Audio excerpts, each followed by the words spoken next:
Les, can you go through, start with the timeline, if you would, just as to what we, Sure.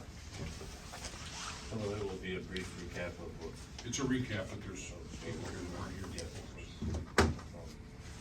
So, I just wanted to draw more of the leading Oh, yeah. outside counsel from Kramer and Anderson in order to assist us during the lengthy process of the reapportionment commission. And Les, could I just cut in, I'm sorry, I need to do a roll call, I didn't do that, and it's gotta get in agreement. So, I'll just go through, I'm Jack Knapp, I'm the chair, we have Councilman Nancy Camissa, or Councilwoman Nancy Camissa, we have Councilman Fred Visconti, we are the, we make up this ad hoc committee. We have Liz from Corporation Counsel, Joe Mortalidi, and our standard of Les Pinto. We also have, and if I miss anybody, let me know. And we have Councilman Warren Levy, Councilman Irving Fox, Councilman Joe Britton, Councilman Paul Rottello, Councilman John Esposito, Councilman Dwayne Perkins, and Councilman Jay Heracles, and Councilman Vinnie DeGill, and Councilman Emil Pizzay. It's just stellar. Okay, with that being said, I think I've got everybody that has been Benchini's. Councilman Benchini's. Okay. Back to you, Chairman. To recap the process, the city charter provides that every 10 years, last one being 2012, every 10 years, the council shall designate a reapportionment advisory commission who will prepare a plan to alter the boundaries of various wards. And I'm reading directly because it's important, so as to make all wards substantially equal in population consistent with federal constitutional standards. That was the charge from the council, and as a result of that, the reapportionment advisory commission was appointed and had a number of meetings in 2022, try to work on the plan of reapportionment. Joe can get into any detail we need to, but essentially, the reapportionment commission is supposed to have 5 members, 4 initially, and 4 members appointed. As happened in 2012 with that reapportionment assignment committee, we were unsuccessful in finding a fifth member. So as a result, there were 4 members, and in 2022, the 4 members could not agree on the plan of reapportionment. The charter then provides a trigger mechanism where if there's an unsuccessful effort to create a plan, then the process defaults to the full council. The timeline is that the reapportionment commission has to submit a plan, it's an advisory plan, just keep that in mind, an advisory plan to the city council by that date, by September 30th. They failed to do that by letter of notification from the chairman of the reapportionment commission, Mike Soprano. The council advised of their unsuccessful efforts, and therefore that triggered a council's action, which is to appoint an ad hoc, this ad hoc, in order to commence a process to create and consider and adopt a plan ultimately by a date of March 1. Next occurring, which means in 2022, the next occurring would be March 3rd this year, would be a month and a week or so from now. So based upon that timeline, and since the 2022 reapportionment committee failed to prepare a plan, also the USA to the council, council gave it to me, and this committee is charged with preparing a plan for vote by the council. Now, as far as subsequent vote by the council, now, as far as the public hearing and the committee as a whole, what happens after the council reviews and votes on a plan of reapportionment, let's call it February 7th or certainly before March 1st, there's also a subsequent realignment or modification or amendment of the Code of Ordinances regarding the designation of precincts and also the legal descriptions of each ward. Those are embodied in the Code of Ordinances. That is a separate process. So the first, number 1 is the plan of reapportionment adopted by the council on March 1st. And sometime after that, could be a month after that, a letter is submitted to the council with a proposed redraft of the code of ordinances on the precinct setup and the ward, because there were some changes. You know, it could be no changes, but it could be some changes. And then the council will act on those ordinances as they usually do with any ordinance. That is when we'll see your public hearing, committee of the whole, and then sometime in the late spring, if 2012 is any guide, the council will adopt that section of the code of ordinances as revised, as amended, okay? So that gets us to the committee, Mr. Chairman.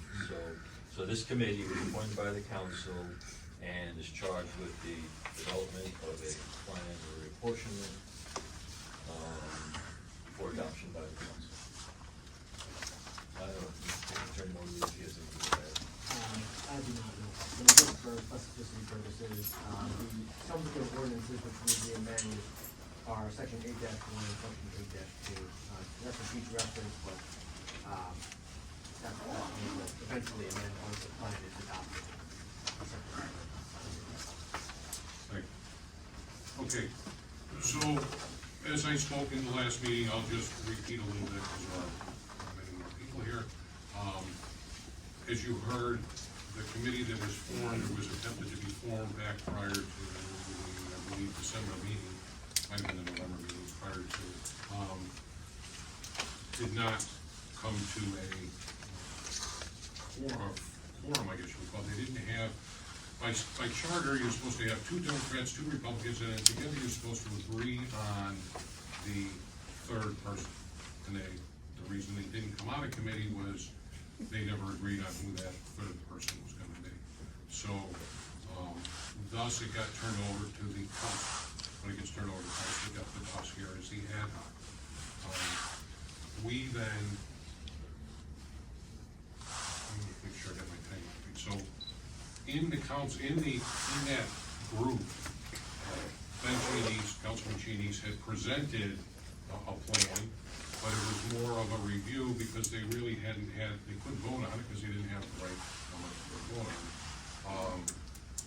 The Republicans did not at that time present a plan. And I think that pertained to the fact that they didn't have a fit member, so they were not gonna present a plan. In turn, Ben, Councilman Cheney's, if I call him Ben, I apologize, Ben. Brought his presentation to us here at the last meeting. We, on the other side, we took it from that council meeting and then put together our team, if you will, to put together what you see here today. And we worked on the concept of creating 2 downtown, amongst the conversations amongst us, we come up with the concept of building 2 downtown districts for the purpose of basically, or primarily, to focus the 2 council members from each of those districts or wards on those wards. So that'd be their full capacity would be to focus on those wards. Currently, and in the presentation that Mr. Cheney's gave, was more of a pie-shaped situation.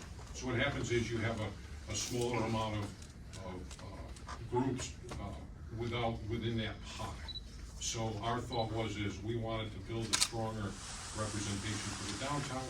It gives the downtown the opportunity to have more council people instead of 2 or 4 or 7 or 14, whatever you think it is, but it creates full focus. And I will say, and I'm gonna say it again on Tuesday night, that, we really haven't, and I know because from my ward, we came close to downtown, we came over to Locust Avenue. So you don't get the full focus of a council, or at least from my perspective. I can't speak for Paul because he jumped on his chair. You don't get the full focus of the downtown when you're covering that thing, but it was why we went in that direction. So if you want to understand that, to be honest with you, Councilman Perkins, full focus downtown has been for the 20 years that I know.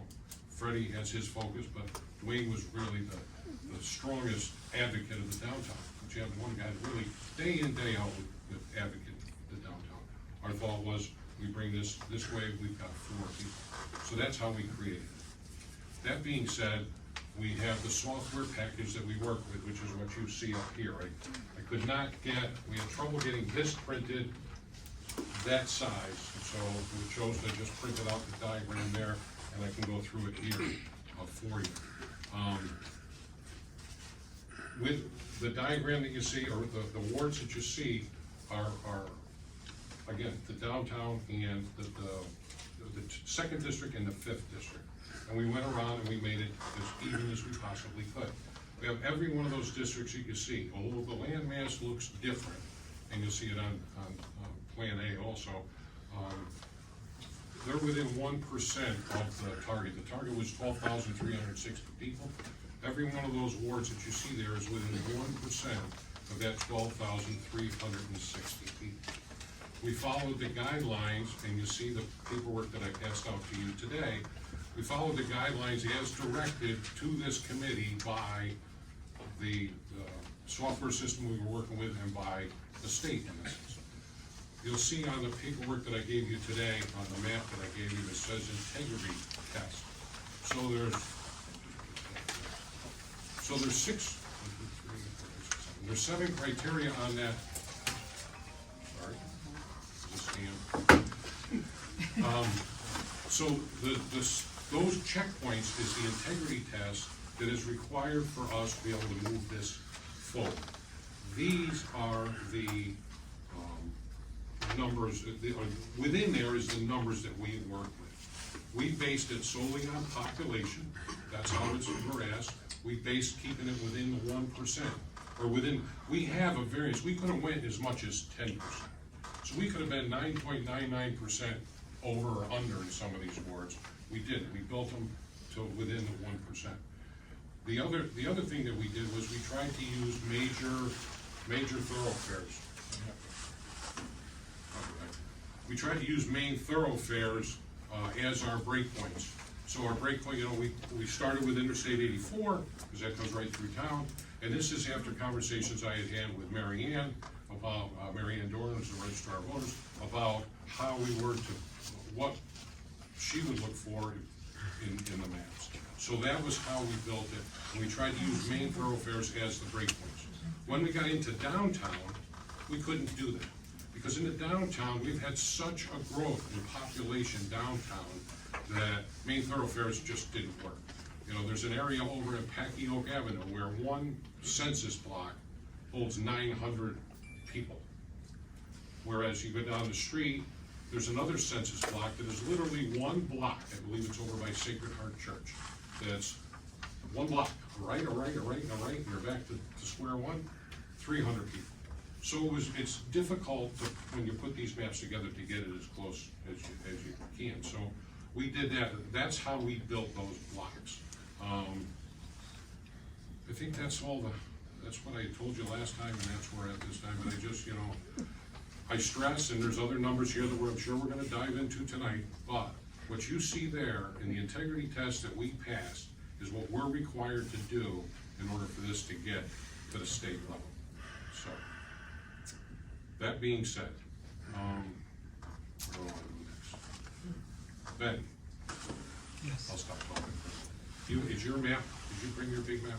I did not bring, but I think Joe may have the map Okay. from the. I just didn't know if you wanted to talk to your map at all tonight, because there are a lot Something of you work. gave us a copy of the next thing you gave us, Could be. when we go through? But Joe has the map. Oh, okay. Because I know it's down in our office. We can take that in. Yeah, I think so. Do you need this one? We could put it on that computer if you want. Yeah, I can go down, I don't know, You but got the credentials, don't Yeah, you? we'll get. not with me. All right, so I have them. let's Yeah, do you this. could. Let me I'd figure be out. happy to go look for it, because I think it's standing in the corner by the refrigerator. I don't know, I have it. Yeah, I think you looked at this when you stopped in, I think. I don't remember. Bear with me for a second.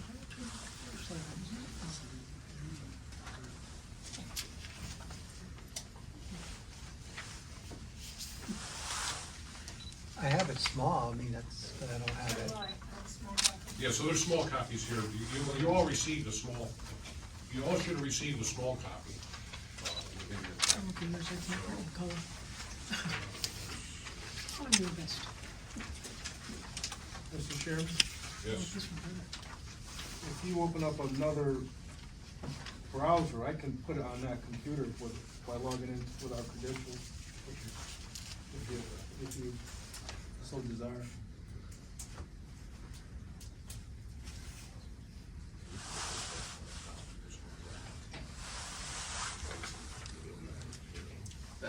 This is your map here?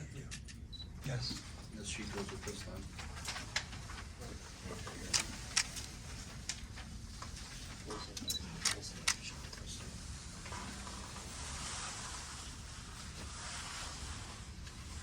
Okay, so I'm back.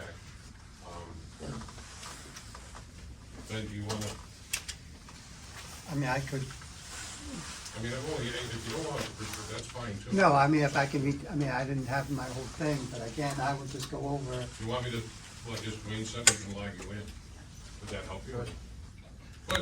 Do what you're gonna do, and Well, let me, if you feel you wanna go that route, then we can.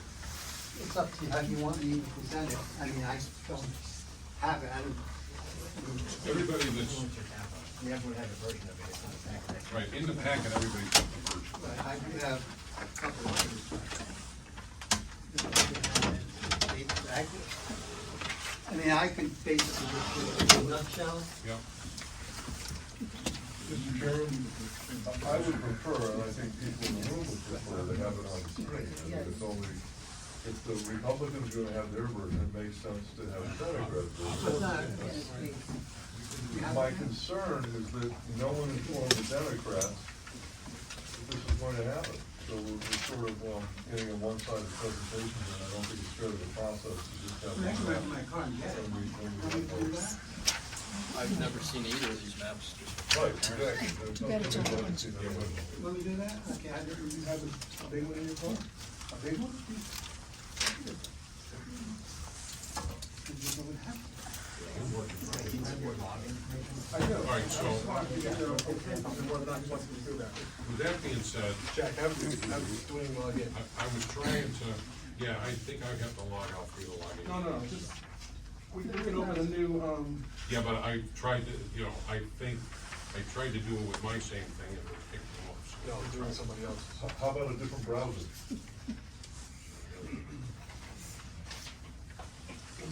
See what it does. So I have to log out. Do the log in. Do it. This is, throws it right in there, right? It may only have, Two errors, you would just screw it up a little bit higher the computer. So what I'm gonna do is, I'm gonna log out. Right, you have to do the throws up the same net. So if I, yes, it does, it flies right in there. what about it on the browser? You have file, put it on there, or?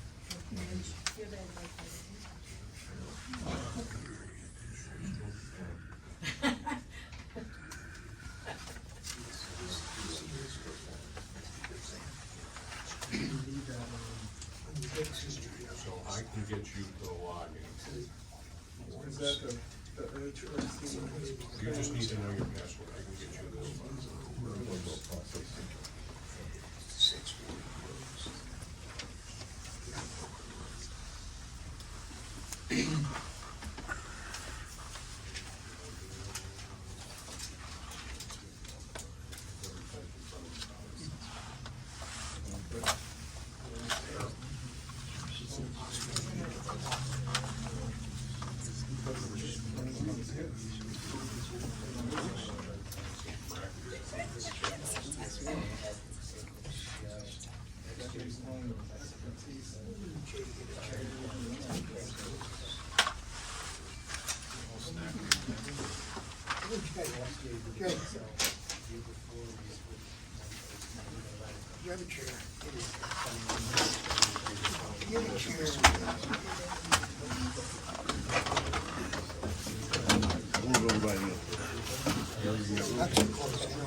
Does anybody else need a chair? You need a chair? No, Need a chair?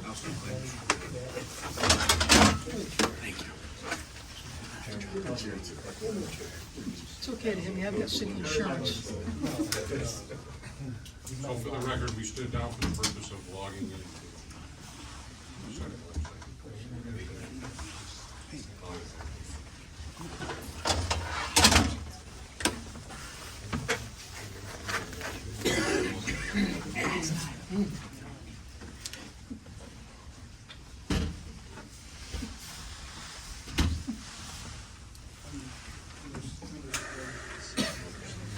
underscore. And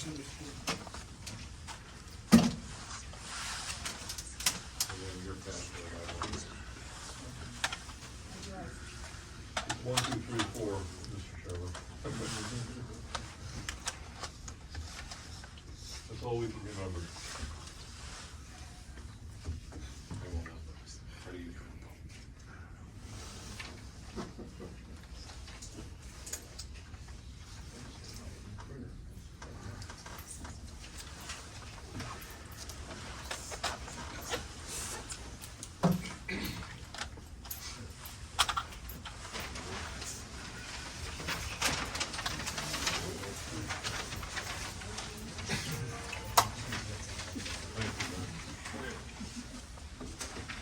And version 3, This is our plan. version, oh. Up there.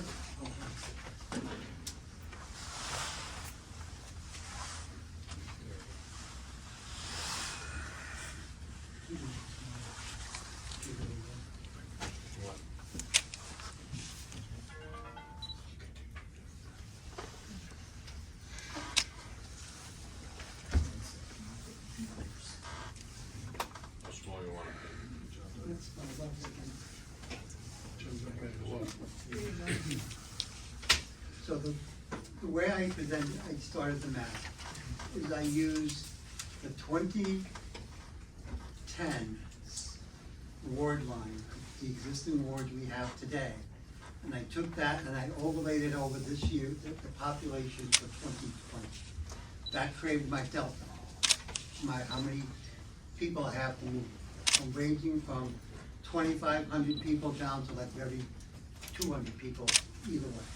So that was my starting point.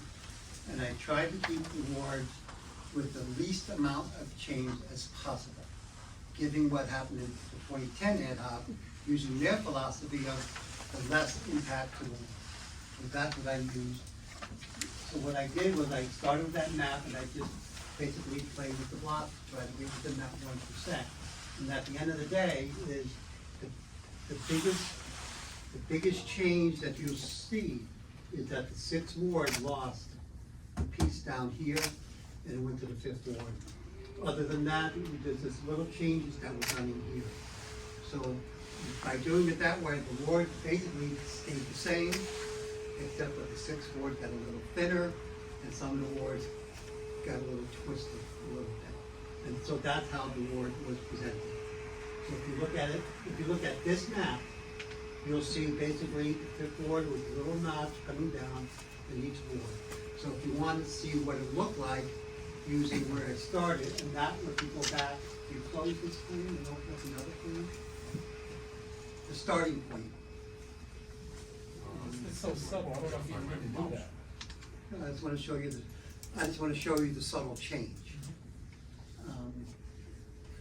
The file, open, and it's ours 20, it's right there, the comparison with 2020, that one. If you open that line there, it gets smaller. You'll basically see it's almost identical. You don't see much of a change between what was presented at the reapportionment committee to what's being done tonight. You can see there's a little notch. So the only thing that's changed is this piece. So when you look at the wards from 2010 to 2020, it's almost identical, except for that little piece. So we basically, this plan keeps the wards basically intact. There's no philosophical change or anything like that. It's just using statistical figures. And that's how this plan was presented. Now, we did try to take into consideration some of the state districts. I know at the time one of our committee members didn't want certain districts in certain wards because it was so small, which this plan kind of makes an attempt at. This little notch you see here, that is now the 7th ward. No, that notch up in here, that's like the West Terrace, because that's the only part, the whole 6th ward that was in the 138. So it didn't make sense to keep that little piece in the sixth, and that got moved to the seventh. By moving that piece, we had to change a little bit downtown. Like Jack said, the smaller the block, the larger the population within the block. Just because this is a whole block. There's no one, it's very, maybe just 300 people living in that block. Because there's a lot of mountains and woods, so it's, just because it's a big block doesn't mean there's a lot of people. So that's how this plan was presented. And that's what we wanted to keep the ward mainly. Like, So, questions regarding the integrity test. Who conducted that test? The system. it's right The here. system does. Now, did Yeah. both of these maps go through that same test? Yes. I don't see the results for this. I didn't print I it, can, but they have to go into it. Where it is, Ken? I'm sure this is. So, I mean, that's the wrong map, but. that's the wrong map. You gotta go back to the one on the top. But they all go through the same check. They all go through the same test. I'm sure. Does that pass it on the Yes. other test? Yeah. Now, I'll tell you, sometimes when you do your clock, sometimes you don't, if you leave a ward, if you leave a block on the sign, it'll give you an error. Every block, every census block has to be assigned a ward. Otherwise, the system will tell you you're missing a block. And sometimes the block, the census block gets so small that you can miss it. That's what the integrity check does. It doesn't check for ethnic backgrounds, it doesn't do anything. No, I didn't think so. I can see it here. It just checks to make sure that each ward has to touch. You can't have a fifth ward here, and then the second ward next to it, and the fourth ward over here, that has to kind of go in. That's what the integrity- Contiguous, that's what it does.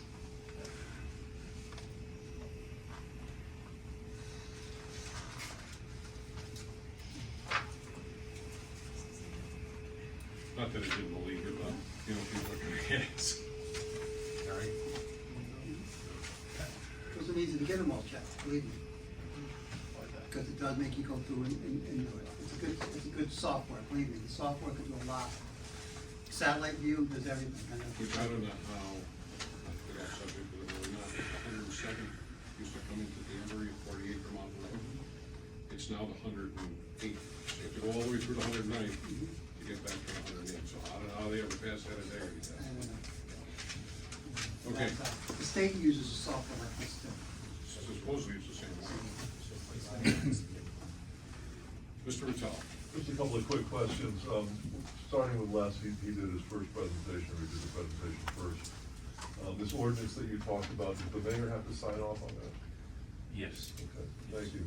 Ben, when you're doing these with census blocks, do you have to include an entire census block, or Yes. can you split it? No. Now, what happens if a census block crosses a road? What do? Do you have to draw a line around that, or? It's the whole block. You can't, you have to take the whole block. I mean, in situations like on Southern Boulevard, where the fifth is on one side and the sixth is on the other, you're saying the census block doesn't straddle that road? No. If it did, it would have to go around it? Most census blocks, Jack, I mean, you can do, most census blocks use main roads. Okay, so they use some sort of natural demarcation of You that. can see, if you drill down, you can see the blocks. Most, I mean, if you could just drill down. I mean, these are the census blocks. These No, black those are lines. roads. This map don't show it, Ben. No, these are the blocks. You go down there. You know, these is 940 in this block. Oh, yeah, okay. 1084 in this block, 679, so these are your blocks, so most of your, like, for example, your question, Paul, would be like this block here. Now, this block, goes right between the wards. 84 goes right So between. one ends at 84, the next one starts No, on it's the other actually the same side. block. So essentially, I can't, you have to drill down to see if the block, Right. if they divided the block. you're not gonna have all these jaggies all over the place. You're gonna use a road or a river or Yes. something like that. Yeah, they, by default, they Yeah, make that. okay, all right, thanks. Well, this map did the same thing, it used major road as its spot. Okay, and to Dwayne, you kinda came up with a software and you just logged in right now to do it. When you log in, is the is your login recorded by the software, your IP address and things like that, so somebody else can't log in and play around with it, or if they did, you'd know? No, that's right. What I believe you can do, we did, I can lock it. you can set it up so you can log in, you can log in from different, and save from different areas. I'm just wondering, because it's a web-based software, do you think the company? Through the chair, I logged think, on- I think what Councilman Yeah. Jones is saying is that, you know, anybody who does log into the website, can their IP address be, archived and stored? And the answer to that is yes. I mean, don't forget that the internet was built by the government. So there are a lot of capabilities to, that when people log in. You want the other one back? It's closed. captured. It's closed. So, to Or the just best of shut my down the knowledge, whole thing the down? answer We'll would be go to the yes. start with the particular maps, just close this down. I think this is the- What are you trying to get to? Just get to the main, the dashboard. So basically, credentials are logged. Credentials are logged. This is what you're looking for. Oh, For there's your IPs example, right there, okay. my plan was created This is dated for 8/27/2022. Yeah, everything's. That's when it was created, and then last changed on 9/14. That's when that's what it changed. Now, if I did this, or if you logged in, it'll say the same thing, I'll see this change, If you made a change. if you made a change. Thank you, doesn't I'm tell gonna you have some what more I- questions for the actual ad hoc later on, but I'll let. Yeah, sure. Understood. Thank you, thanks, Matt. This is both sides, this is what they do. But this is public, this is not my, so, you know, this is not my plan, this is not my software. So this is, the committee wants my login credentials, they can have it. And that's open to me, that's open, so the other side is the same way. That log information should be shareable amongst the committee and council as well. If you want it, I'll give it. It's not mine. Thank you. Okay. So that's basically where we came in with Want me to that. give it down? What's that? That map, you want it up? Well, just leave that, that's fine, because the other one's only got the pictures, this is the primaries.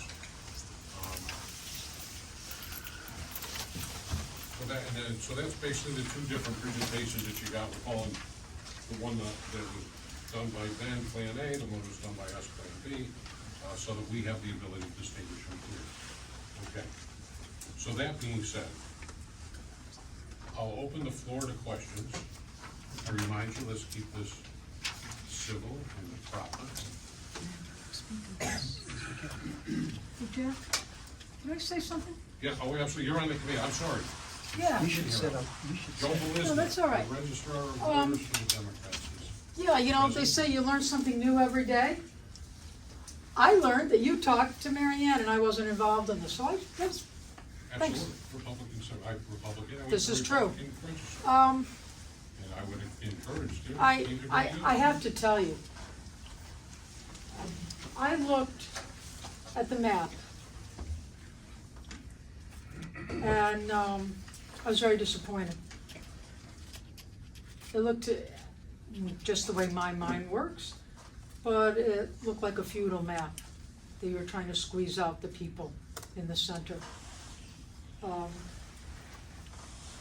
I really was upset with that. It looks like you're saying, well, we wanna form like a downtown area. No. If you are representing people, you should be representing everybody. I prefer Ben's map, which was based on the map that I'm used to. Okay, I'm used to an older map too, but we won't go down that road. I have problems with the other one. I don't think you are gonna represent a cross-section of people. To me, you're dividing people. My first response was, it looks like a map of the Old South. And that kind of bothered me. It's almost like to me, you're saying, well, if you were out here, you can't really know the people here and represent them.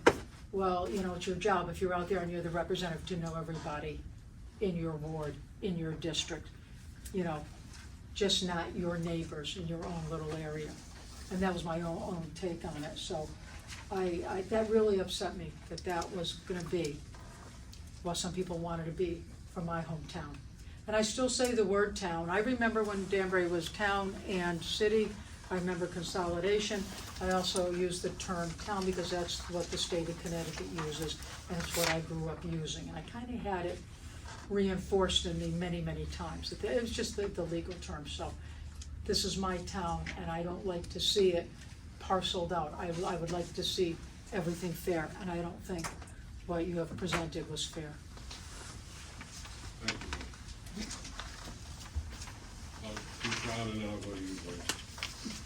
I'm just gonna simply state that I like the idea of the downtown area having its own district simply for revitalization reasons, to be honest with you. You know, having possibly 4 members of the city council representing them down there, I think is beneficial. This is my first time being involved in this process at all. I couldn't make all the other previous meetings. I haven't seen any of these maps or any of these numbers at all before tonight, and I mean, it's just my first impression that I think it's a good idea for the downtown area to have more representation. I don't agree really with the previous statements. I just am, you know, digesting all of this information for the first time, so I just wanna, you know, put it out there that I think the downtown deserves, you know, more representation, and I think, you know, I'm gonna call it map B here, I think gives it that, so. That's all I have to say at this time. Mr. Perkins? Thank you, Mr. Chairman. I'm not really sure where to start. The composition of the existing map, Plan A, I guess we would call it, did a very good job of taking the entire voting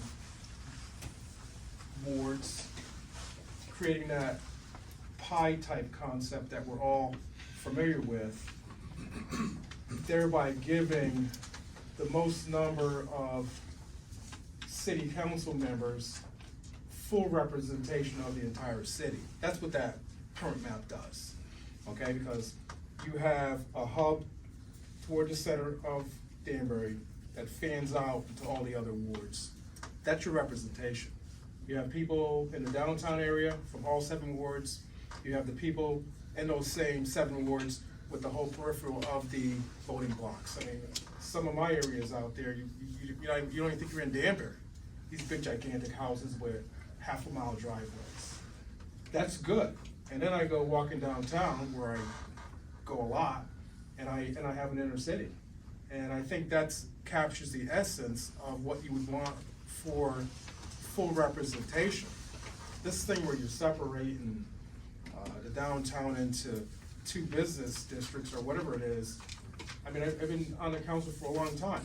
Guess how many times store owners, business owners have walked up to me and said, Perkins, we need another downtown business district. I'll tell you how many times, 0, okay? Because it just doesn't happen. There's no need to have another business district downtown. We already have one, okay? They're collecting taxes, they're doing things at City Center, the Green, they're doing a whole bunch of stuff. We don't need a whole other type of representation down there. We have it already. This, to me, plain and simple, is the basis for separation of class, okay? You got everybody downtown, the black, the brown, all the other ethnic groups, in one centrally located population. Everybody else around with more affluence isn't represented by as many people as they are now, okay? So I'm sure that people are gonna pile on me when I'm done talking, like they typically do, and they do that because they know I'm right, okay? Plan B is not representative of the city of Danbury, and if we don't be careful, we're gonna go down a road of that whole separation of class, and we're gonna cave right in on ourselves, all right? I mean, we can go back several years with that whole ICE access thing. That was the basis of this type of mentality. First thing that the chairman said in the meeting the other day was this is all separated by philosophy. He's absolutely right. This is separated by philosophy because the philosophy that created this Plan B is based on dividing the city, okay? Plain and simple. All the data, all the numbers, that's all fine. If you take your time and click on the right things, you're gonna get to the numbers. That's not the issue. The issue is why we ended up with a map like this. That's the issue, okay? And if we're not careful, like I said, this is gonna put some serious damage into the city. We're already just now recovering from that stuff that we did several years ago with that old downtown thing. Special businesses were started just to get people out of town, okay?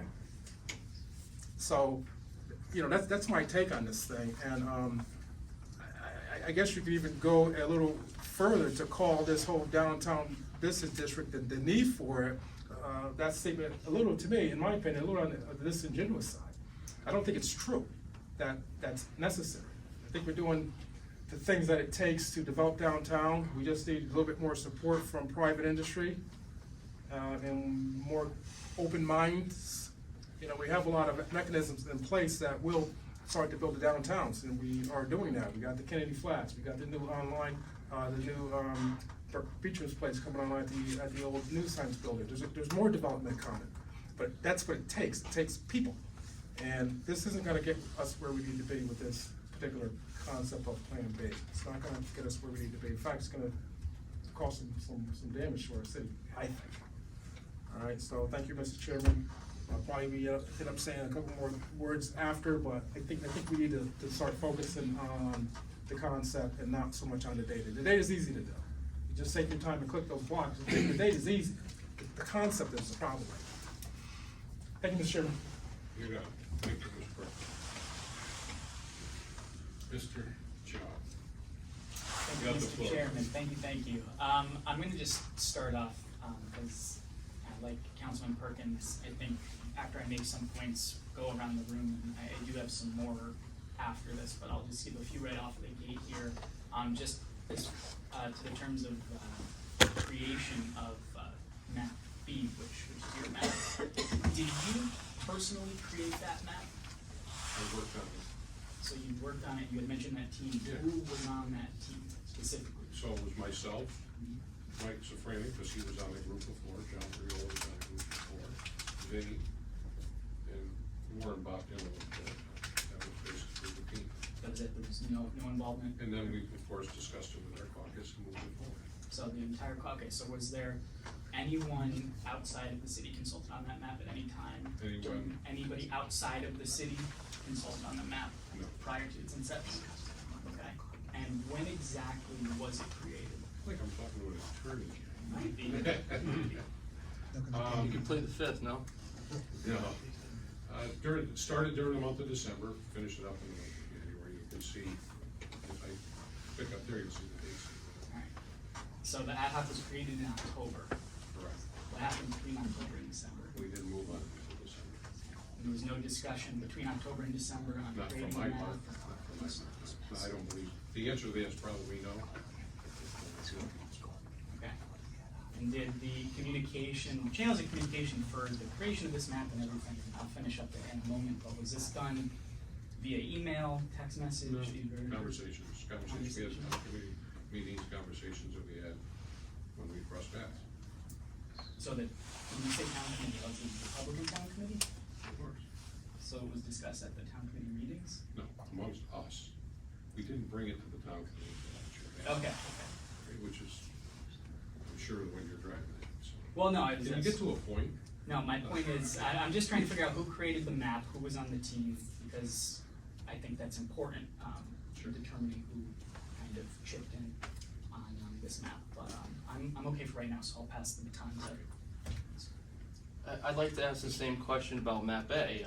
As I said, I haven't been involved in this process at all, so who worked on map A? I did, Ben did. I'll answer that.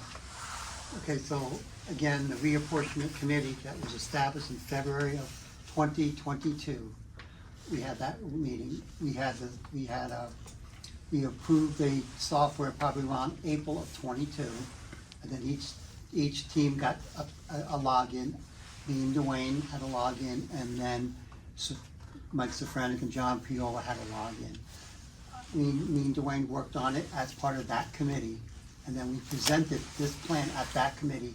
The second to the last meeting, we presented our plan at that committee. That's why you saw the date was created in August and was done in September. There was no changes to that map after that, because when that committee ended, so did that login. Our responsibility to that login ended, and it should never have been used by anybody else except for the city council, because it wasn't ours. our commission ended when we filed that report. So it was me and Dwayne who worked on it at that meeting. At that same meeting, Mike Franek at that time had never logged into the software at that time and never did a plan at all. Okay, so for your Plan A as presented to us here today, It's the exact same plan. as far as changes or anything was only made by you or Councilman Correct. Chinese and Dwayne, no other committee members? No other committee members.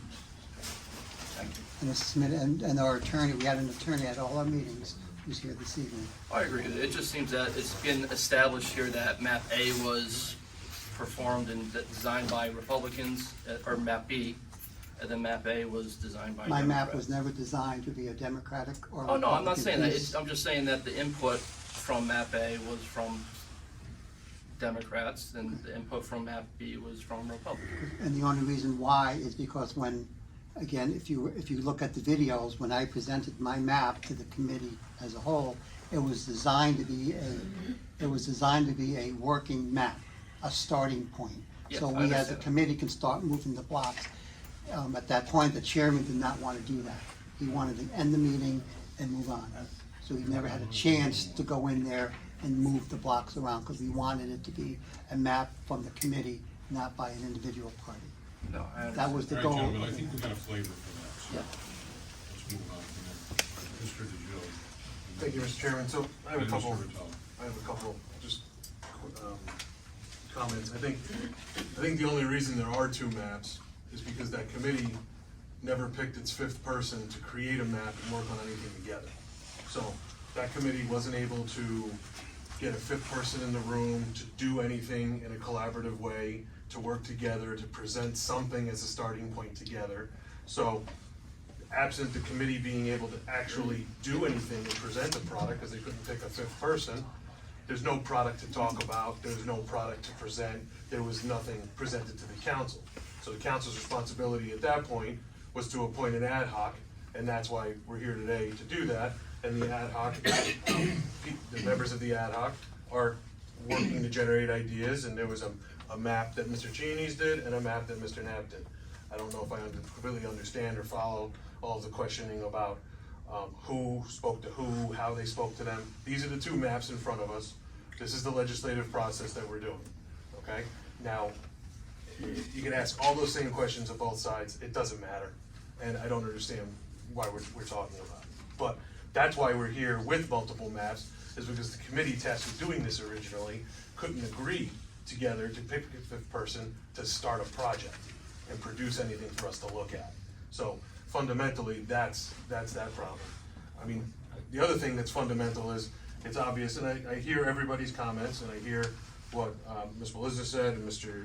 Cheney's and Mr. Perkins, but obviously, there's a fundamental difference in the thought process that Plan A, or Proposal A, and people that are against Proposal B see no value in a downtown district or downtown ward.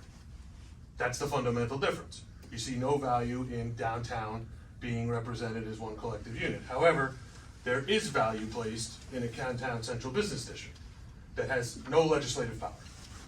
The legislative authority and power is with the city council. So that downtown business district does not translate into what legislative power and representation would if they were represented in their own ward, the entire population. Now, everybody, we have 7 wards, 14 people spread out like a fan, right? And there's 7 people at large. So every ward has 7 people.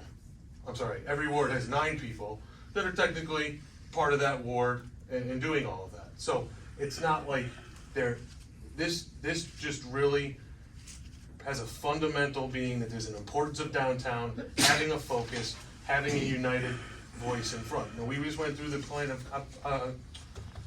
of conservation and development, POCD, I never remember the acronym. And that takes into account how the needs across Danbury are very different, and it aligns with plans for different areas of Danbury based upon Danbury's needs, based upon the needs of that area. And one of them is fundamental changes in an approach to downtown. So all of these things work together, build momentum, and do things. Now, is change difficult? Absolutely.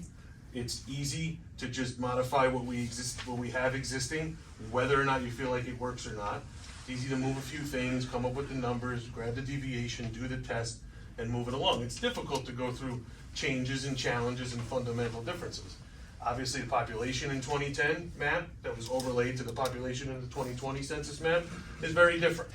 And it's not like that population is evenly dispersed across the entire city to where you can just move little lines and keep it the same way. So there's obviously, fundamental differences there. And it's not the same having a downtown district as having a downtown ward for representation. And it's just a fundamental different way of looking at things. And I think there was a lot of hard work put into these things and not very easy at all. But we're tasked with doing something on a tighter time frame than we would like, because the original committee couldn't agree on a fifth and do it together. So, and I think that's accountability is on both sides for that.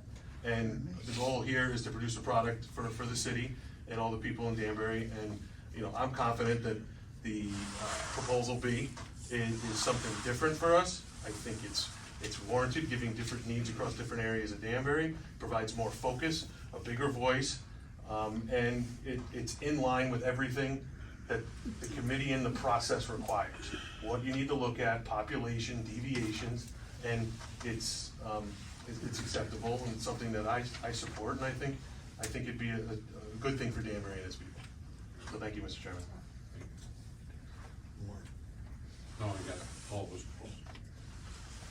Thanks, Mr. Chairman. I have a little bit of knowledge about the process that got us here today, starting with the first meeting in February. The two members that I appointed, Dwayne and Ben, presented a concept in February, the very first meeting.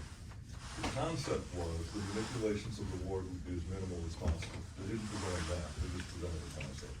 This is what we think we should do. We should manipulate the wards as little as we possibly can and make them balance. One of the things that made it easy was because the sixth ward had gotten so big and the fifth ward had gotten so small. Since they are contiguous, adjacent, you could simply move a sixth ward border into the fifth. They could pick up some people, the sixth ward would lose some people, and 90% of your balancing would be done immediately. As far as the downtown changing population, as Ben mentioned earlier this evening, the notch in there was to accommodate the 138. It was not done because the downtown population changed that much. So at the very first meeting, the two members that I appointed presented a concept on how to go forward. Now this is April, May, June, July, August, September.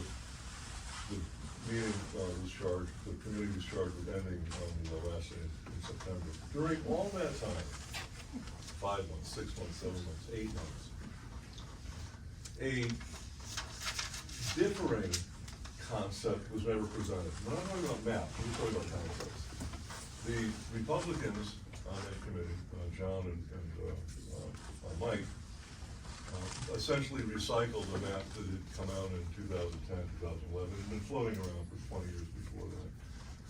And could have at any point during these public meetings said, you know what, we'd like to try something different. Again, we're not talking about a map, we're talking about a concept. There were months that went by where the Republicans did not present in public, transparently, some of these meetings, you can watch them on the film right from these cameras, some of these meetings took place in this room and members of the public were there. During this entire period, not a single comment was made by the Republicans that we would like to try a different concept. It didn't happen. So the reason the map was created by the Democrats was because, for whatever reason, the Republicans didn't want to participate in voting on conclusions from that. During the process of concept, a physical map was actually produced and presented, a rough draft from April, to the Republicans. So now they had in April a piece of paper they could look at. It was a rough draft, but surprisingly, it's not that much different than this one. And in August of that year, not the end of September when the meeting ended, but in August of that year, the chairman was notified that the final draft had been completed. And then at the very last meeting was when they reached an impasse and they were not able to vote on that map. So that brought us here today. It brought us to a point where we had to create and appoint an ad hoc consisting of 3 council members, the 2 registrars of voters and the corporation council, to to somehow get us out of the jam that resulted from people not particularly willing to either be transparent or open, or particularly willing to participate in the process during the entire committee period, the committee which ended in September. So we appointed the ad hoc, and this is now I'm going to direct to the members of the ad hoc. Generally, when you appoint an ad hoc, the ad hoc meets and starts to brainstorm. So the ad hoc met for the first time last week, and one would have thought it would have met and then presented some ideas about how to go forward, but that's not what happened. The ad hoc created a map before the ad hoc even met. In other words, the ad hoc didn't create the map. The map was created in an unknown, secret fashion by people who aren't even on the ad hoc. Mike Safranek is not on the ad hoc, he's not even on the council. Mike Safranek is not even part of the commission. The commission's mandate ended on September 30th. Mike Safranek, who is the head of the Republican Town Committee, should not have participated in this process at all. Same thing with John Priola. You say that John is on the council, he's not on the council, Vinny's on, he's not on. The fact of the matter is, none of these participants, with the exception of Jack, Mr. Knapp, were actually in the ad hoc. Fred Visconti, who is on the ad hoc, was never consulted that the Wait, ad hoc. If I may, Mr. Chair, point of order. I know we had talked about, and unfortunately, most of the people in this room know that I had a pretty bad heart attack last year. And I wasn't able to be at City Hall or a lot of the meetings, so on and so forth. So I did not get a chance to look at maps or talk about the idea. If I may, my point is that the very first meeting was last week, and that map was already finished last week. And you were never asked to participate in the creation of that map. So we have 3 council members on the ad hoc. 2 of them apparently participated, one of them did not. I don't know if Nancy, I didn't hear Jack say that Nancy participated. So it looks like of the 3 ad hoc committee members from the council, only one of them was involved in the creation of the map. I'm only speaking for myself. You were not, we know that you were not. Just had a problem. So we know that it was, Fred, not your fault, you weren't asked. So we have an ad hoc with 3 members, and we know at least one of them didn't participate, maybe 2 of them didn't participate. I'm wondering about the genesis and validity of a map that was not produced under the charge that was created by the city council itself. The city council said, form an ad hoc and do this, and the ad hoc was formed, and before it even met, the product was complete. How does that even work? So that's a question we're gonna have to get into, and we're not gonna really have time to get into it tonight. But I do wanna point out a couple of things about downtown wards. A couple of years ago, a new minister came to Danbury, and I invited him out to lunch. He's a downtown minister, the church downtown. And at the end of the lunch, we went to JK's, spent a couple hours having lunch. Nice guy from the Midwest, I think. I gave him a political map of Danbury.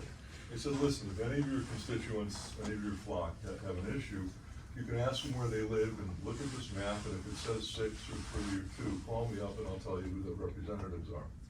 So he looked and he said, well, they all live here and it looks like they're represented by everybody. I said, yeah, if they live downtown, there's a good chance that in the aggregate, everybody in your church falls into at least one of the 7 wards. And they did. And those guys in that section of town are represented by 14 council members.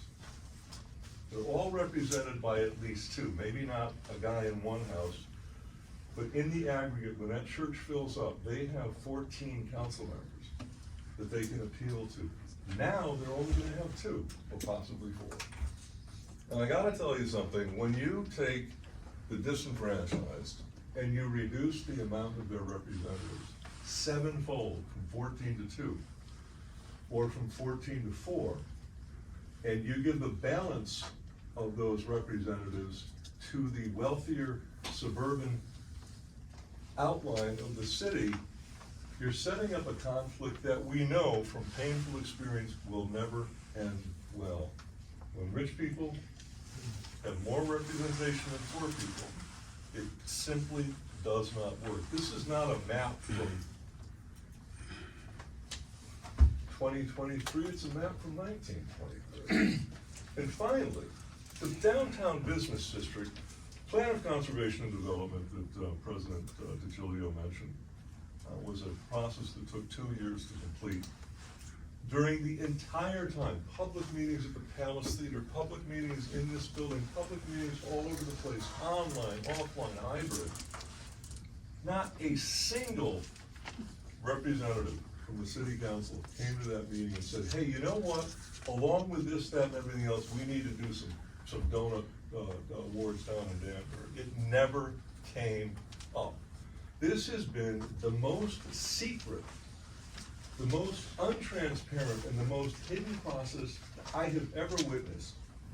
As far as a business district in downtown Danbury, where guys show up and work at the hat factory or go to Amphenol, the business district now goes, if you look at that map, from the left side, from the gas-fired power plant on Sawmill Road, all the way to the right side, to Amazon and the Hollyville Shopping Center. The business district is a gigantic line that runs across 84. It is not centered anywhere in the downtown area. When your map was first proposed, it was proposed that the two wards, the second and fifth, would be the business district ward, particularly the second, and when we objected, it was changed, the argument was changed. It was sort of minority representation ward. Neither one of those things will be effective or are particularly needed. If the sixth ward is exploding, it's not just exploding in population, it's exploding in business, car dealerships. The Proton thing on the top of Worcester Heights, Keystone, I can do this all day long. And the amount of private investment that's poured into the sixth ward, the amount of private investment that's poured into Mill Plain, I'm going to have to tell them, oh, you know what? A small little district in downtown Danbury is gonna get its own ward so that the two council people that run that ward can focus with an intense degree on there while they're ignoring you guys. Meanwhile, all the investment is pouring all the way across Danbury by design. We opened it up when we did recodification that Registrar Belisma talked about, when we eliminated city and town. We eliminated this small area of business surrounded essentially by farmland, and we opened up the entire city to business and commerce. This has been done deliberately, and it's a plan that's been in the works in Danbury for close to 75 years. This is a throwback to the last century. It's ineffectual, it's unnecessary, and it was done in secret. I think what we're saying tonight, the people who oppose this map, is we're saying if this is such a great idea, and you had an entire year to bring this up during the committee that was charged for this, and you had 2 years to bring it up with the people who were working on the plan of conservation and development, including, by the way, amazing and amazingly expensive consultants. If this was such a great idea, why did you spring it to us in the middle of the night between December and January, where we only have a week or two to make this decision? Why would you do that? Why weren't you proud of this? Why didn't you say 2 years ago, hey, you know, it's coming up in 23, we gotta do this. We've got this great idea, let's talk about it. Instead, you say nothing during the entire year process for the committee, and you say nothing during the POCD. And then last week you show up with this, and then you say magnanimously, hey, you know what, as an act of courtesy, I'll continue the meeting for another week. This meeting should never have happened in January. It should have happened in January of 23, should have happened in January of 21. We should have had a couple of years to digest this. This is unworkable, it is half-baked, and it is, I'm not gonna be the guy that says the R word. I will leave that to someone else because I'm not an expert on that. But if it passes the smell test, I think that's something we're gonna have to deal with. Mr. Chairman, I think it's important to point one thing out that. Let me just, are you finished, Paul? Yes. Mr. DeGioia. Thank you. I think it's important to point out that map A is also not a product of this committee. So. But it was done transparently. But it's Vinny. not a product of the committee. Your point was that map B was not a product of the committee, and nor is map A. And I take zero exception or offense that I wasn't part of map A. I am not. So and it's I not a have big never deal. said This is that- not a listen, debate process between the two of you. You want the Mr. floor? Chairman, I Let him have never finish. said that map A was a product of this commission. What I said was, the commission itself did not participate in the manufacture of the final product that you're presenting. The Democrat had nothing to do with it. I don't know if Fred would have come up with map A. Vinnie, I never said that. Map A is a product of a commission that was formed last year. It's a great product. And it's fine that the committee is looking at that map. But it was not a product, you're right, of this commission. And the reason the Democrats did not come up with a product in this commission was because the Democrat, the sole Democrat on this commission, was never invited to participate. That's a problem.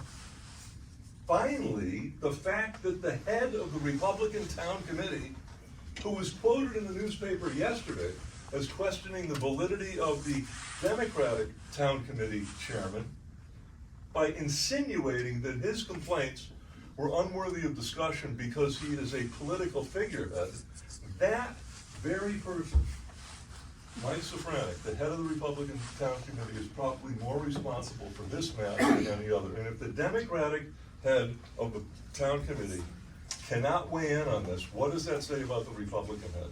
Should he have had anything to do with making this map at all? It makes no sense to me. We should start the process all over again, but we can't because we don't have time. Gee, isn't that a surprise? Thank you. Oh, you're finished. I'm finished. Unless Warren, you you were keep next. challenging Yes, thank me, you, then I'm gonna keep jumping in. Paul, Just out of respect for everybody else, say their piece, so thank you. Okay. First, I would like to take issue with the comments about the inner city being the poor people and the outer lying people being the rich people. We're one city, and everybody whether they're in the inner city or the outer city, they all care about the city of Danbury. So I take issue with the comment that this in some way, the maps provided by the Republican Party represents a division between rich and poor or any other class. This reapportionment is done on population only. And the arguments that I hear, I've been involved in 3 reapportionments commissions. One of them I chair. And similar argument. At one time, actually, the NAACP offered a letter asking for the downtown district to be a separate district. And the Democratic Party also requested it. But I would like to speak to the issue of the pie-shaped design of the Danbury City wards. That design came about when the city and the town of Danbury consolidated in 1965. At that time, the population in Danbury was about 40,000. The idea was each ward had a cross-section of the demographics of Danbury. That design worked for many years. Now, as the city has grown, it continues to grow in population, it has become more and more unworkable, the design to balance the wards, the populations for reapportionment. The new plan of conservation and development that was approved by the city council in 2020, and by 2040, the city's population will be 95,000. With a new zone in the plan of conservation and development, growth will be mainly in the inner city. Staying with the ward pie design would cause an underrepresentation of the inner city. Each ward would only have 1/7 of the inner city. With that change in the design, I believe it would be easier to balance the population of the wards and give equal representation to all 7 wards. So that somewhere along the line, it will be impossible to balance out the wards when in a pie shape without building what you currently have. When you look at the map and you look at, I think, the 5th ward, it almost builds like a trail across the way. You're gonna have to build roads more or less to balance out the wards, because at the time I chaired, the 4th ward was 2,000 people out of population. We had to spread that out around the 7 wards. So how do you take 2,000 people and shift them around to say, the sixth ward. It's an impossible situation. With the additional 2 wards in the inner city, you'll be able to use that as an adjustment point in the future as the population grows. And it will also currently consider what you have now is pretty dense population with the Kennedy Plaza and the BRT plant and others to come as far as zoning changes downtown Danbury. That's my comments. Thank you. Mr. Rick? Thank you, Mr. Chairman. There's a lot of issues with, first of all, this process and specifically with the substance of map B that's presented. And I know we have the attorneys in the room, and I don't need to tell you guys this, but for my colleagues and people here that may not know this, there is this thing in the Constitution called the Equal Protection Clause. And that prohibits the use of race as a predominant factor in the designing and creation of these electoral districts unless it was narrowly tailored and it was a compelling, to achieve a compelling state interest and the means are narrowly tailored. And I'm just telling you here is that a downtown district, that the way it is written in map B, is neither compelling nor is it even accurate to assert that it benefits those that live downtown, because as the minority leader had stated, if you looked at the ward maps now, the way they are written, there's an opportunity, ward representation exclusive, to have potentially 14 councilmen from this downtown area on the city council. With this new map, map E that is presented, that goes down to 4 maximum from the ward seats, not including the at-large seats. So from a standpoint of representation, I don't see the compelling purpose here. And I'll throw out some language here that is also problematic for this map, is that the United States Supreme Court has weighed in on this time after time after time. The importance of reapportionment in terms of representation is just huge, and this is serious, and the implications here that we have are extremely worrisome. And I'm just going to quote some language because, the one perk of being fresh off of passing the bar exam is constitutional law is still fresh in your brain. So there's language from a Supreme Court case, Shaw versus Hunt, Miller versus Johnson, where these are cases where they state that this is the one process where appearances matter. So, for example, the way that these maps look matter. The breakdown and the data of the maps matter. Specifically, the demographic data. And if you just walk through the changes from the current map to this map B that's being proposed strictly based on race, you're going from currently roughly 50% in Ward 2 at the moment is non-white. With this new map that is being presented, jumps to 81% of Ward 2 is non-white. That is an outrageous number. And I understand that maybe my colleagues on the other side are going to clap back and say, well, our intent was not to pack one race into one district. But that's not what the Supreme Court said matters. Your intent does not matter. There's this thing called a disparate impact, which is an unintentional consequence of an action that is done. And here, the disparate impact is you're packing one race that is non-white into one district. And that cannot fly. And if Corporation Council wants to jump in, please, feel free. But I'm telling you that this map is problematic, and in my opinion, it is right for a challenge. Anything can be challenged, right? But there's a difference between a frivolous challenge and a challenge that has merit. And this is a problem. And again, like I alluded to, there was problems with the process and the fact that the person who was heading this chair, or that was chairing the commission that was charged with designing these maps and recommending them to the council, was the GOP party chairman, the airport administrator, the ticket hearing officer, a city constable.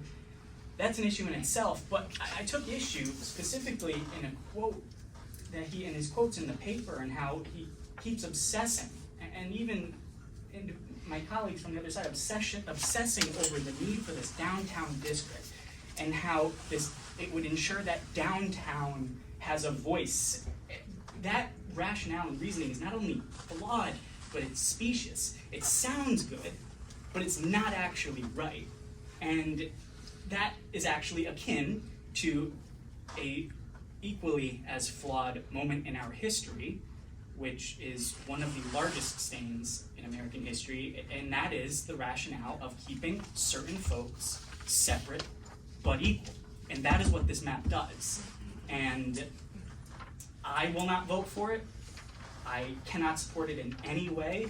And if my colleagues have any respect for the integrity of this process, the integrity of the individuals that don't look like me, or anyone else that looks like me, you'll take a second, look at this map and think it over, because the implications and the future implications are on the line here, and it would be a stain on this city for this map to pass. So I appreciate you indulging me, Mr. Chair, and I will back.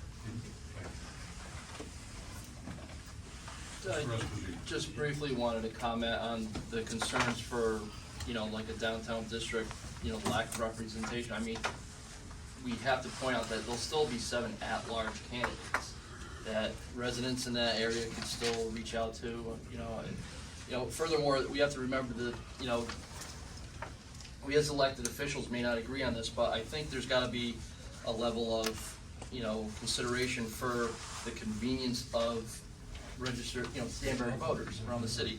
I've observed at multiple polling locations, lines of people waiting to vote, going around the building, going down the street, and other wards, meanwhile, at the same time, there's no lines at all. So I have to imagine that I'm just gonna call it a shakeup of the district, the wards, redistricting them, I think possibly could address that issue. I'm not sure if it does according to all this information here. As I said, I haven't fully digested it yet, but our city has had this current ward map that we have now, probably for the last 3 decades or so, or if not longer. So, I think it's time for a change here and time to shake things up. And I am going off a map here that doesn't have very many clear neighborhood listings here, but I have a pretty good idea for the area. It seems to me that on the Republican side of the city council, we'd be losing several incumbents. So I mean, this isn't like a gerrymandering. I don't think it is, benefit to benefit, Republican, incumbents here on the city council. I mean, that's just my first impression on it. Like I said, I haven't really gone through this whole thing with a magnifying glass, but that's just what I'm looking at. So thanks. Mr. Cheney's. I'll let the register go first. Oh, I just almost, it's really hard to get me to almost fall off my chair, those of you who know me. But you know what? Mr. Esposito is correct. We have lines at the polls, usually between 6 and 8 a.m. because people want to get out and vote and get to work. After that, it settles down, it's usually pretty quiet. I know because I'm out at the polls at that hour because they need something, something broke, can you bring this out to us? And I'm out there, but I get in and out and I watch people come in and out. I do take exception with that, but also remember, you're gonna have to find new polling places if you do this, and you don't wanna have your lines there either. But I don't wanna but interrupt you. let's just, I'm but sorry. that's another thing too you better consider. But please don't tell me both Mary Ann and I are adamant about getting people in and out to vote. And I defy anybody in here to say you've had a really long wait to vote anywhere. Even when they stop to clean the ballots out, that takes all of 30 or 40 seconds. So please don't say you've got all these long lines. Yes, you do. People have called me and said, would you please call the police and ask these people to move their cars up at Shelter Rock School? Well, what's the problem? Well, they're voting. I'll tell you, I'd really like to have lines because I'd like to see you guys get more voters out than what's coming out now. I just want to, it was in no way, shape, or form a reflection on the poll workers or any of the work. It was just the fact, my line of thinking is that we have registered voters, but in each ward, you know, there might be more registered voters that vote in that ward opposed to like the fourth ward. You know, and so that was my line of thinking, not all Well, registered if you got voters. registered voters in the fourth ward that aren't coming out to vote, I- get them out. My experience, yeah, we tried, you know, for a year, I was, You know, three that's terms not. on the, I was 3 terms on the fourth ward, and, you know, I just don't see a large draw in that ward all the time, or voter turnout, but in other wards, there is that large draw. My comment, just to clarify, wasn't a reflection on your work, man, that's all I wanted to say. Thank I you, still Mr. love you. Esposito. How could you not? No, go ahead. Anyway, Mr. Cheney, so I'm sorry. So I'm listening to everyone here, and just to let you know that your vote, whether you vote or not, is not part of these maps. No, I understand.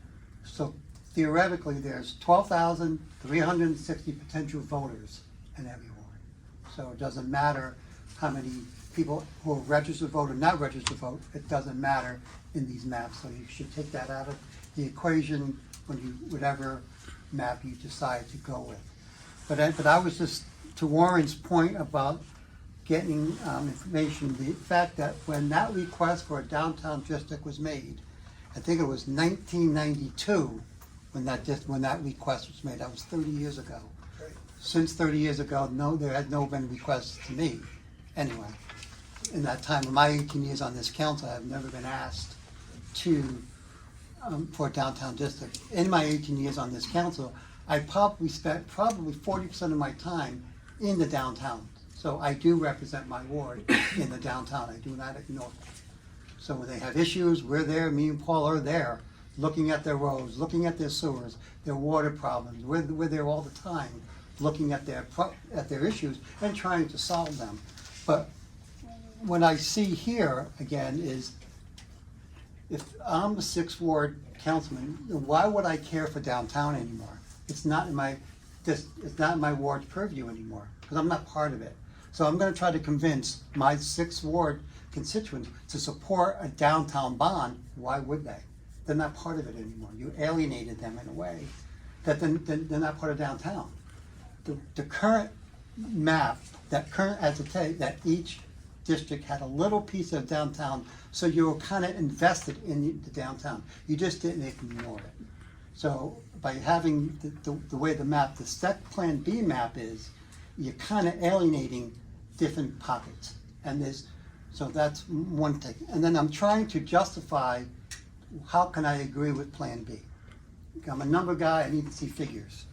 I actually read the plan of conservation, the new one, 3 times already to try to figure out, can this apply? And there's nowhere in this plan of conservation that even mentions to have a separate district ward. It's not in here. Doesn't even mention. The growth, which was alleviated a little bit in the Packyoke area, but that's it. There's no plan for expansion in the 2nd and 5th districts. There's nowhere to go. The 6th ward, there's expansion. You can move someplace, but not in these wards. It's so tight. There's no way to expand except to go up. And if it has the explosion like the 6th ward did, where are you gonna go? So where is this 2nd ward gonna go? Now it's gonna go get bigger and bigger. So again, the thing is that when the plan of conservation was first started, it was over a year of planning to have this concept. That was not done here. Now, I'm not saying that this Plan B will never work. It could. But there needs to be more studies to see that it can work. What are the pros, the cons? We can't do that in 2 meetings. We had consultants to do this in order for that to happen. And numerous public hearings. Let's talk to our business people. Did anybody even do that?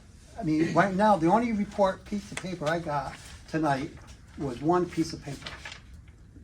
But I know there's other reports. Can those other reports be done? Which reports are you? The one I did, the one I submitted, all those, the report, each. Yeah, they can be printed. I mean, the one you got was the one that really encapsulates everything. Yeah, but the other one gives you more data.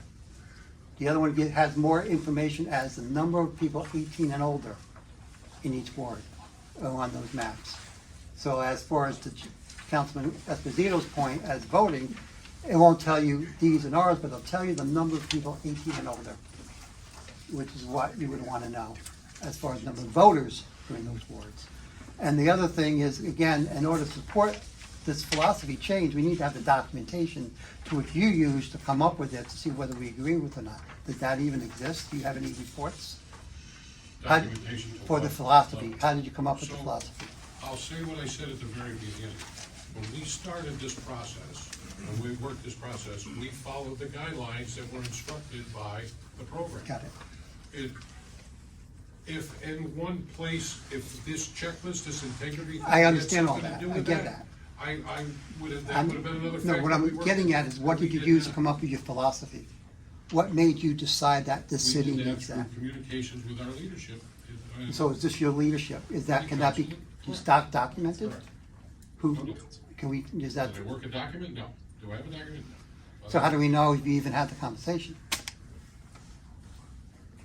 You see what I'm getting, I mean, Yeah. when you have the hearings How like do the I know? It's POC, just you and you don't them know. to put it together. I know. Like, Just but take it. however, Understand. but if you have a philosophy change, there's consultants, there's public hearings, there's a lot of documentation that goes into that. I'm sure that POC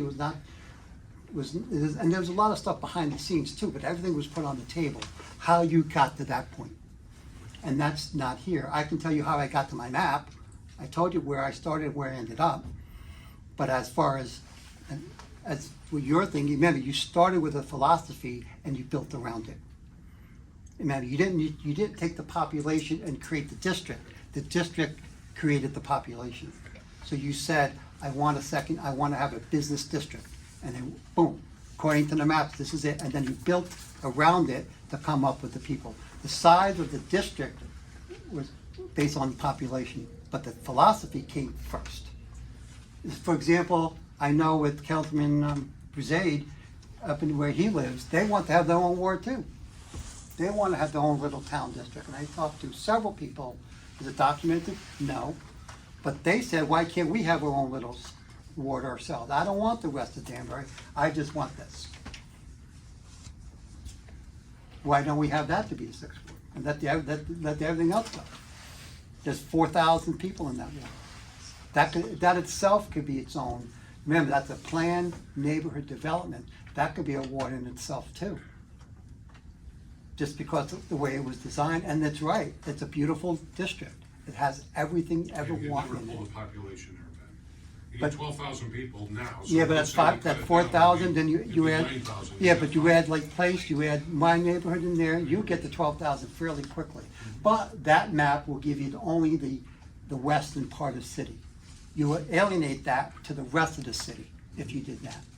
So, and that's what's happening with that map. It's an alienation piece. But could I support Plan B? Possibly, if I had the data to support it, and it has not been presented. That's all I'm saying. If there's data that you have that could be presented to make your argument, then let's see it. Because you're gonna be asking us to vote on this in March, but there's nothing to vote on. There's just a philosophy of a map with no documentation to support it, which could be easily challenged because there's no support behind it. That's all I'm saying. I have a point of order. There were a lot of racial implications and concerns brought up. I was just wondering if perhaps we could have council weigh in on that, maybe give their guidance as to that piece of it.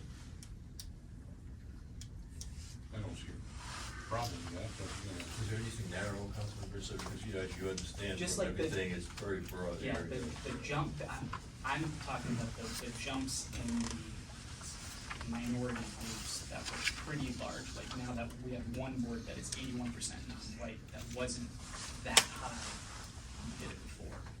Is that right? Basically, the packing of the one minority group into these So the downtown narrow districts. focus is, Yeah. Ward 2 essentially is a Right, packing Ward process, 2 violative of Voting Rights Act. Yeah, so like Ward 2 or even potentially, I think an argument could be made for 5 as well, but that, basically that.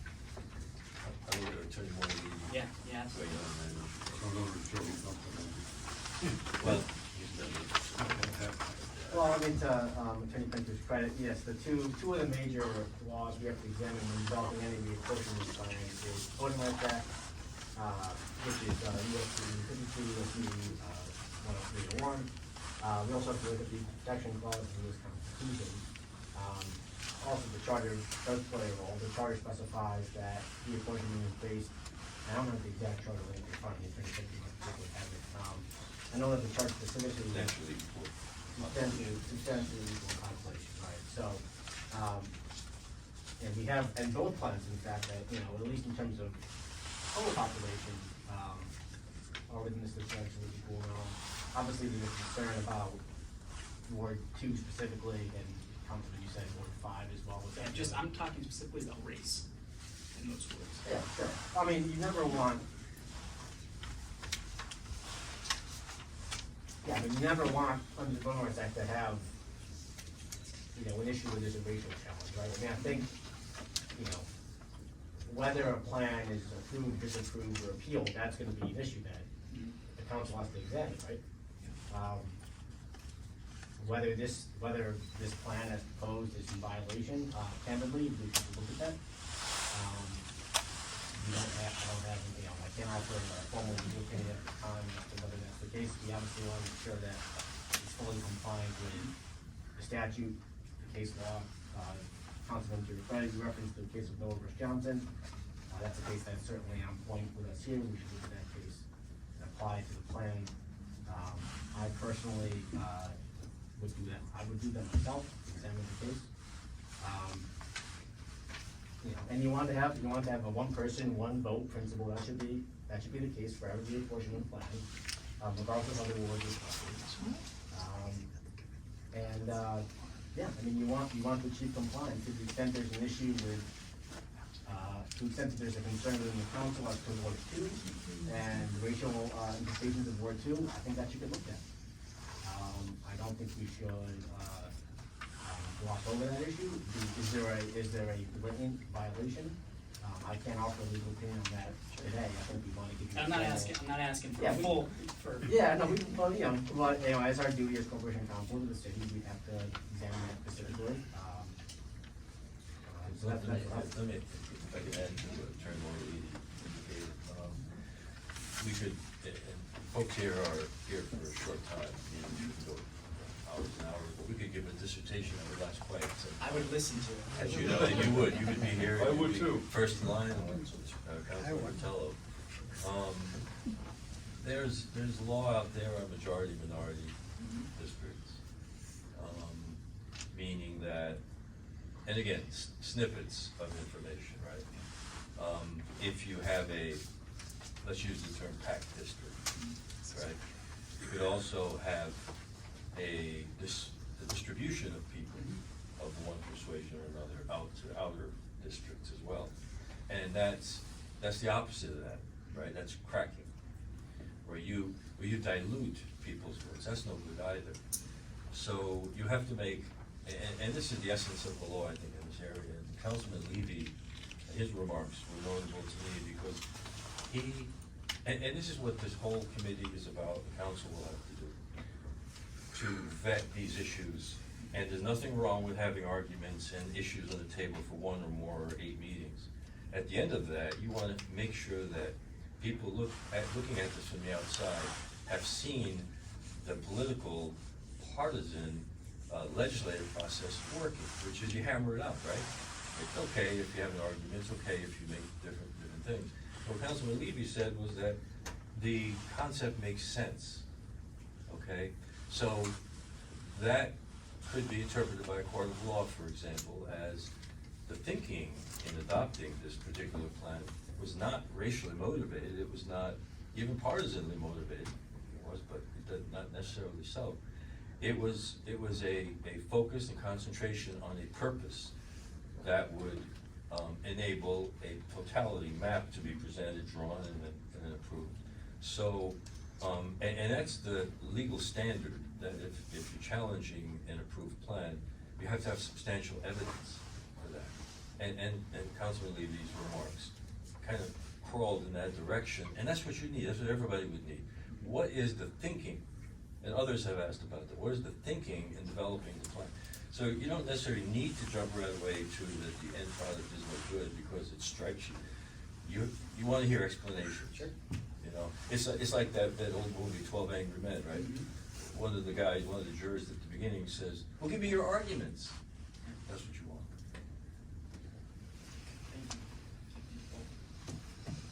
Okay. Any other ex officios wish to weigh in?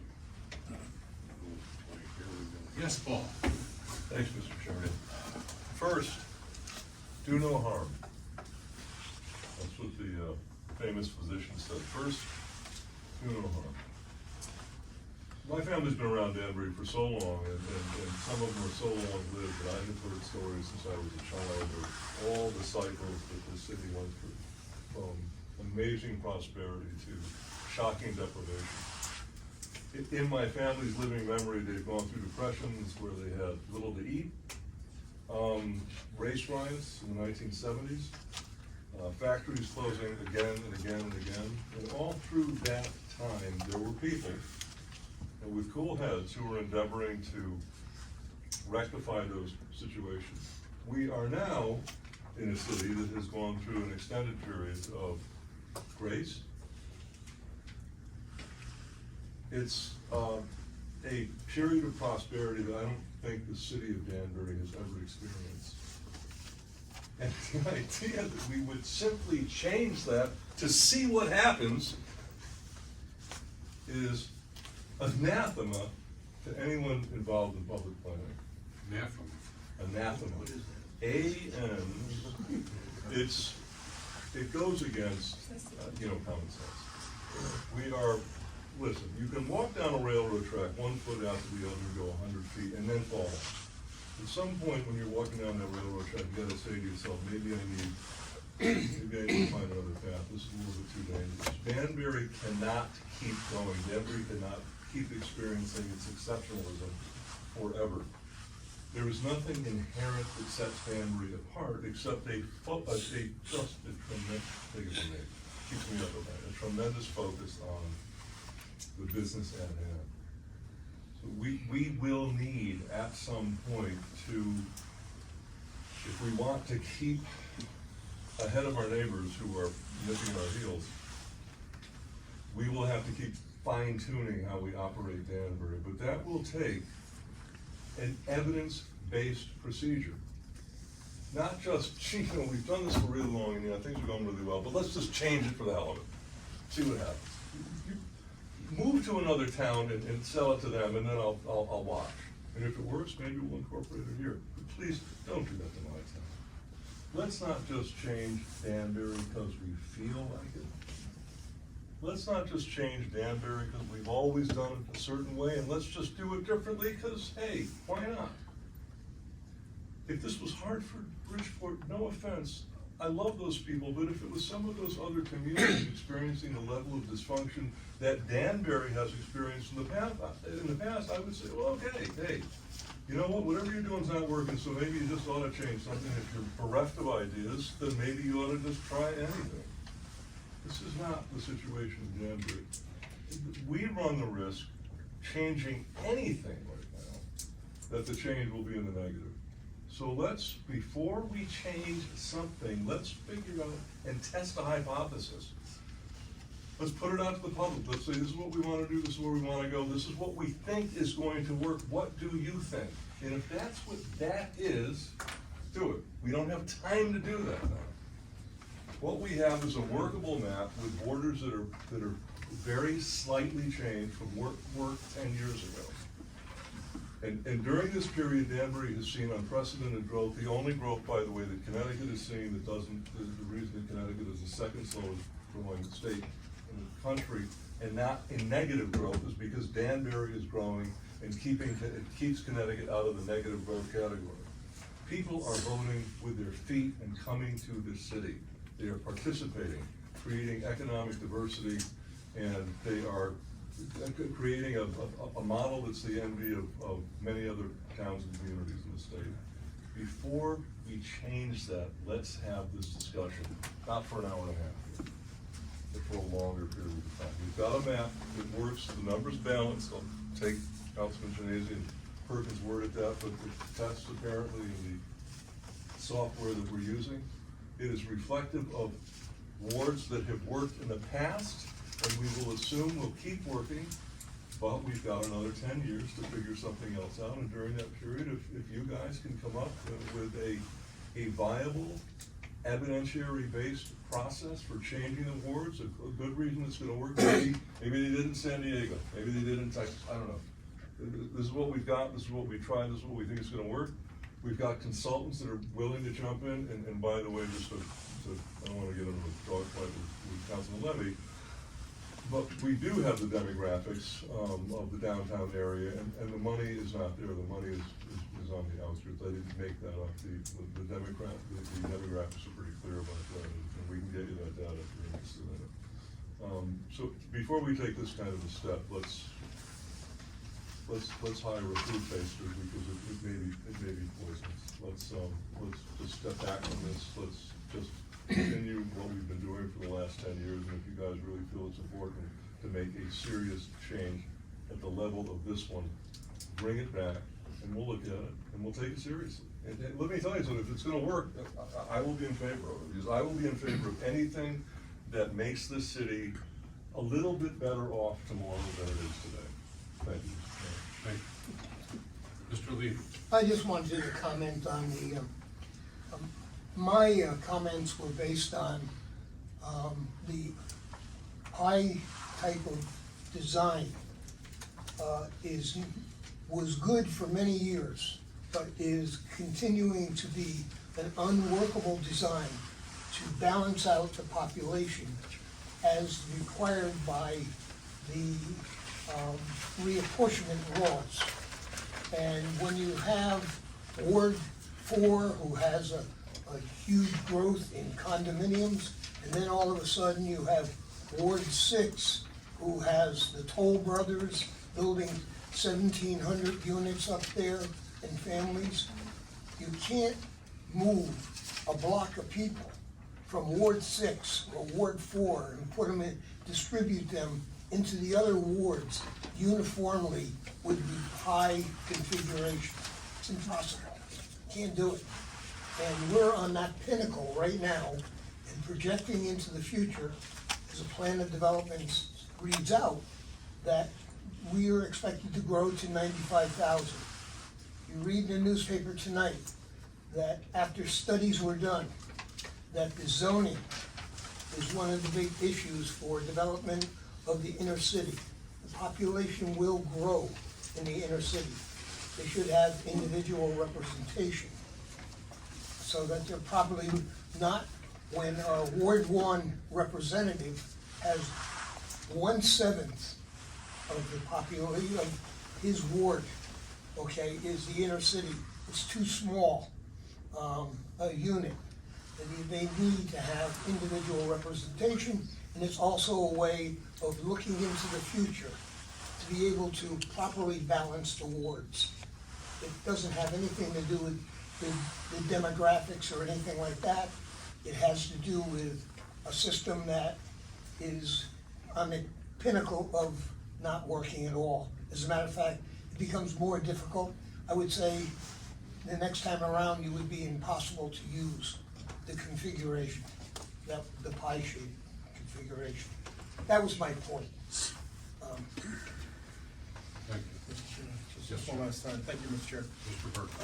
I mean, we sat here for, I don't know, almost 2 hours.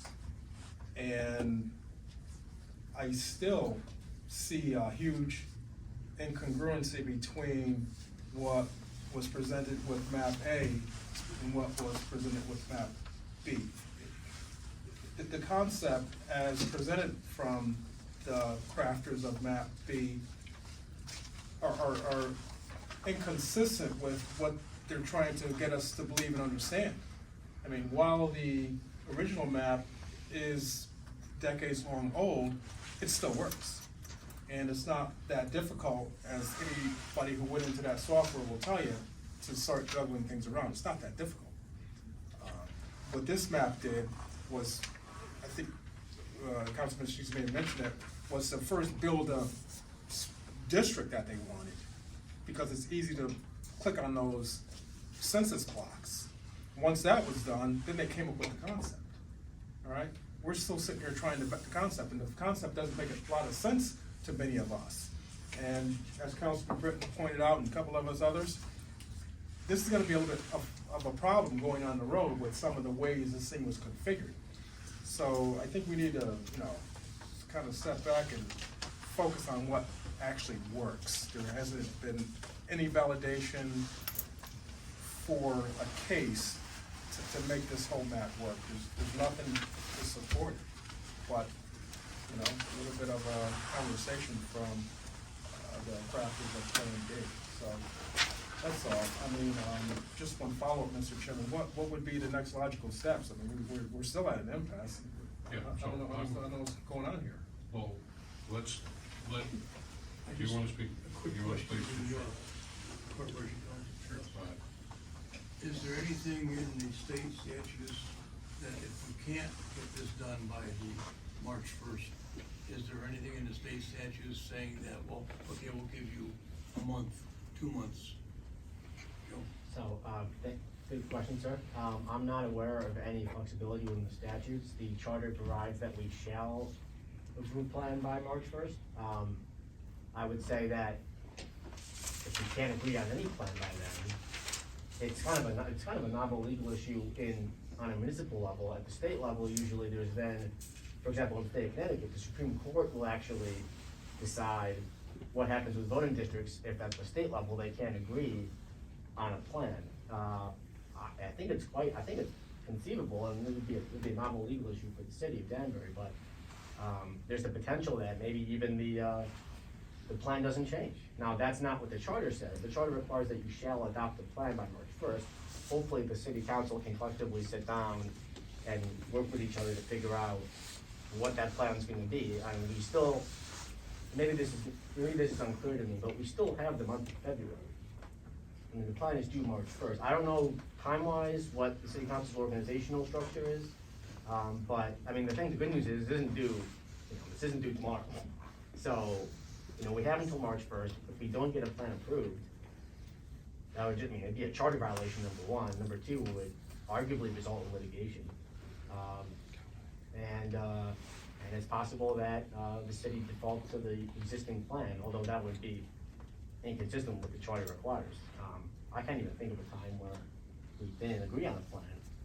Yeah, to add to that, the people who are familiar with section 2-4 of the charter, it's notoriously kind of feeble in a sense. It doesn't provide some necessary guidance. And so to Councilman Visconti's point, since it hasn't been tested, obviously in Danbury, the possibilities include maybe a court stepping in if that's the only way out.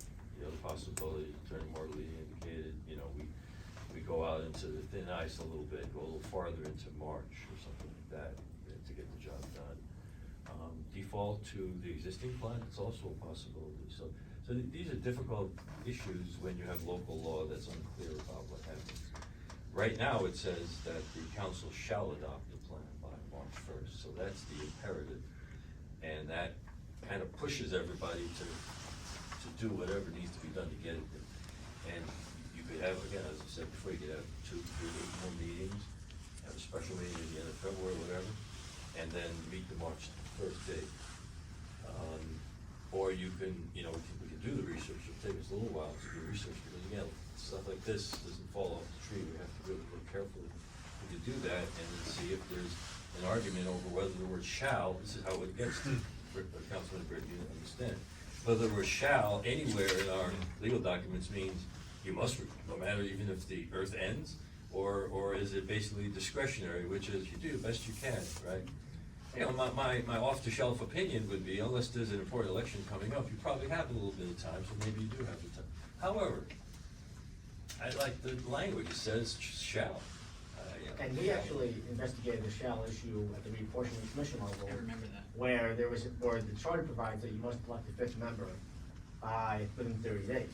So when we had the issue where we couldn't agree on a 5th member, we examined, and I think we actually issued an opinion letter as to whether that's discretionary language or mandatory language. And there's a whole legal test, I don't need to bore everyone with that tonight, but oh, you might be interested, but there's a whole test you have to go through as to whether it's discretionary or mandatory.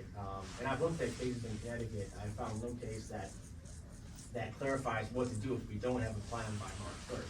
And lawyers like to rely on precedent, we might need to look at other jurisdictions, but there's no clear answer. But the key issue too is that this committee and the council is stuck with a problem. There's a very narrow window to get this done. If the committee, reapportionment committee had been able to craft something, ideally, then there'd be very little work to be done, right? You just kind of look at it, it's okay. So we're kind of stuck with the difficulty that wasn't created intentionally, it just didn't happen. So we'll do the best we can.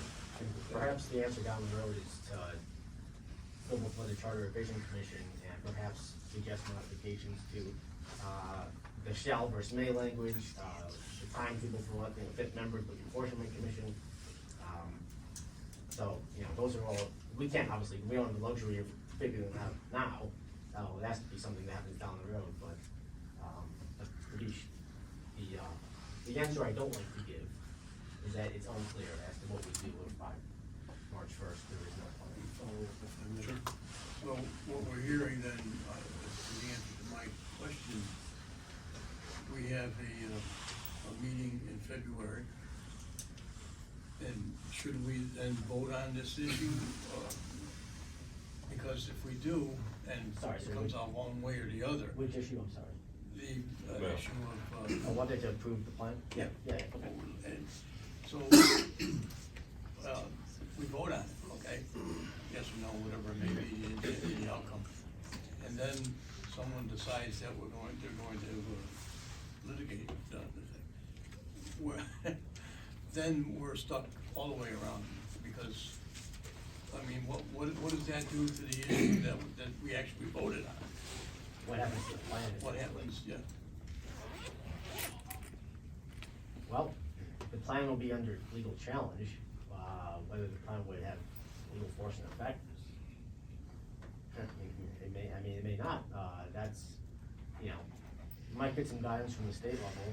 So when, of course, the state never had a plan that was challenged, so there was no plan. That's what Supreme Court actually had to create their own, so, it's a fair question. I mean, in the zoning world, it's not quite analogous, but in the zoning world, if there's a permit that's appealed, then typically the development halts until the permit is resolved. I'm not sure that we can apply that same rationale to this situation, it's a whole other world. The hope would be that, the city council and the committee is able to come to a consensus by March first. If we don't get, I think, if we don't get there, then we open Pandora's box as to what happens with the existing plan, with the proposed plan. That may result in the courts telling us the answer. In a perfect world, we stick to the language of the charter, we get it done by March first, and we proceed accordingly. thank you. So, if I could, to you guys, this is the way I understand it. So we come out of this meeting tonight with a recommendation of a plan. It goes to the February 7th meeting. Obviously, it doesn't have to be, it could be, referred back. There's other options there at the February 1st meeting to get us to meet once again or reconvene or however that goes. So during the month of February, so that we could call a special meeting at the end of February for the purpose of finalizing, if you wanna call it that. If the committee recommends a plan out today, it would be sent to the council for their deliberation. If the council recommits it, requires a majority vote of the council, then it could come back to the committee for further consideration. Knowing that we have a timeline on March 1st, we would call a special meeting at the end of March 1st to finalize prior to March 1st, because we can't wait till March 7th, somewhere, somehow. Yeah, 6 days seems a So little. we're gonna find a reason why I can't wait. Right, so those are your, essentially your options. And just to get back to what was done, I suppose if the court were, if the plan were to challenge, the court probably would leave us with the existing plan. The court would probably leave us with the existing setup until litigation is resolved. That's what I was trying to do. Probably the most likely. So but those are the options, Mr. Yeah. Chairman, Yeah. to move forward. Or if you continue this committee meeting, you could have more meetings, and then have the special meeting in late February. That's another option. Okay, Why don't we just continue this, well, I'm inclined to vote it through, and then we'll do it on February 7th, and then we can let the powers to be confer.